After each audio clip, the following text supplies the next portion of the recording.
नमस्कार दोस्तों, राधे राधे, जय श्री कृष्णा। आप सभी का हार्दिक अभिनंदन करती हूँ अपने YouTube चैनल पर। आषाढ़ गुप्त नवरात्रि के तीसरे दिन मैं आप सभी के समक्ष आज महाविद्या त्रिपुर सुंदरी माता की कथा प्रस्तुत कर रही हूँ। तो आइए शुरू करते हैं त्रिपुर सुंदरी माता की कथा। नवरात्रि का तीसरा दिन आदि महाविद्या त्रिपुर सुंदरी का होता है। देवी त्रिपुर सुंदरी अनुपम सौंदर्य भक्तों को अभय प्रदान करने वाली यौवन युक्त और तीनों लोकों में विराजमान है और उन्हें कई नामों से जाना जाता है। इन्हें राजेश्वरी वाला, ललिता, मीनाक्षी, कामाक्षी, सताक्षी, कामेश्वरी कहा जाता है। अपनी सुंदरता और मोहकता से देवासुर संग्राम में असुरों को वश में कर लिया था। कहते हैं कि त्रिपुर सुंदरी की आराधना करने वाले भक्तों को लौकिक और परलौकिक शक्तियां प्राप्त होती हैं। देवी पुराण में माता की बहुत सी शक्तियों के बारे में बात की गई है। यह सिर्फ तंत्र साधना के लिए ही नहीं बल्कि सुंदर रूप के लिए भी विख्यात है। तो आइए सुनते हैं इनके स्वरूप और उनके पीछे जुड़ी पौराणिक कथा के बारे में। देवी त्रिपुर सुंदरी शांत मुद्रा में लेटे हुए सदा शिव की नाभि से निर्गत कमल आसन पर विराजमान रहती हैं। चतुर्भुजी भुजाओं में देवी के पास अंकुश, धनुष और बाण देवी के आसन को ब्रह्मा, विष्णु, शिव और यमराज अपने मस्तक पर धारण करते हैं। देवी 3 नेत्रों से युक्त और मस्तक पर अर्धचंद्र धारण करती है। देवी त्रिपुर सुंदरी अपने भक्तों की हर प्रकार की मनोकामनाओं को पूरी करती है, उनकी हर विपत्ति को दूर करती है और उन्हें अभय प्रदान करती है। कहा जाता है कि देवी त्रिपुर सुंदरी की पूजा करने से आत्मिक बल, यश और कीर्ति की प्राप्ति होती है। पौराणिक कथाओं के अनुसार देवी त्रिपुर सुंदरी की उत्पत्ति का रहस्य प्रति व्यक्ति के पश्चात भगवान शिव सर्वदा ध्यान मग्न रहते थे।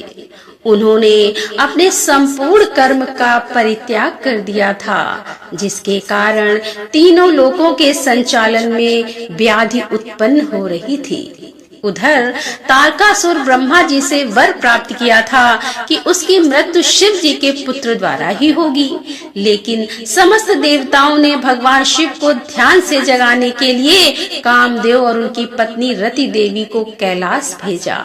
कामदेव ने हुक्म सर नमक मोहिनी बाण से भगवान शिव पर प्रहार किया। परिणाम स्वरूप शिव जी का ध्यान भंग हो गया। देखते ही देखते भगवान शिव के तीसरे नेत्र से उत्पन्न विरोध अग्नि ने कामदेव को जलाकर भस्म कर दिया। कामदेव की पत्नी रति द्वारा अत्यंत दारुण विलाप करने पर भगवान शिव ने कामदेव को पुनः द्वापर युग में भगवान कृष्ण के पुत्र के रूप में जन्म धारण करने का वरदान दिया और वहां से अंतर ध्यान हो गए। सभी देवता और रति के जाने के पश्चात भगवान शिव के साथ एक गढ़ द्वारा कामदेव की भस्म से मूर्ति निर्मित की गई और निर्मित मूर्ति से एक पुरुष पैदा हुआ। उस पुरुष ने भगवान शिव की स्तुति की। इससे भगवान शिव द्वारा उस पुरुष का नाम भाड़ रखा गया। शिव के क्रोध से उत्पन्न होने के कारण भाड़ तमोगुण संपन्न था और वह धीरे धीरे तीनों लोकों पर भयंकर उत्पात मचाने लगा।